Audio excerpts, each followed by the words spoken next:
on voit que les agriculteurs partaient pas tous à 60 ans. Notre âge moyen est un petit peu au-dessus de 60 ans de départ. Moi, ce que je vois comme... bon, les agriculteurs savent aussi qu'on vivra en meilleure santé plus longtemps et intègrent ça dans leurs réflexions, d'avoir en meilleure santé en retraite plus longtemps. À 60 ans, on a une espérance de plus de 20 ans de vie en bonne santé. Malgré tout, dans la période actuelle, passé de 60 à 62 ans, on a quand même une période actuelle de crise agricole. Ça nous pose souci parce qu'on n'a plus d'outils de pré-retraite, ça n'existe plus, et on a quand même des gens qui, vu les crises, ont du mal à se redresser, ne peuvent pas faire face aux mises aux normes, etc. Et retarder leur sortie ou leur accès à la retraite complète, ça va les pénaliser. C'est pas forcément une bonne nouvelle, même si pour la société c'est un vrai débat. Oui. Pourriez-vous nous rappeler juste le montant moyen de la retraite pour quelqu'un qui a cotisé toute sa vie? Bon, quelqu'un, ce qu'il faut bien voir, effectivement, c'est de voir, par exemple, pour un exploitant qui a été exploitant durant toute sa carrière, on peut dire qu'on est dans les environs de 700 euros, plus la retraite complémentaire, 80, la RCO, la retraite complémentaire obligatoire, 90 euros.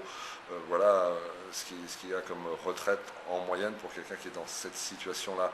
Après, les autres, eh bien, il faut voir par durée d'activité dans le régime et si on a une durée d'activité salariée par ailleurs, etc. Et pour la conjointe?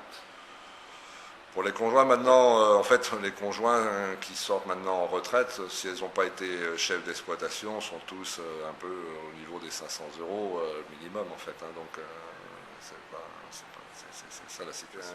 Nous aurions préféré une réforme systémique plutôt qu'une réforme paramétrique, c'est-à-dire une réforme qui revoit l'ensemble des choses et la conception de la retraite par répartition.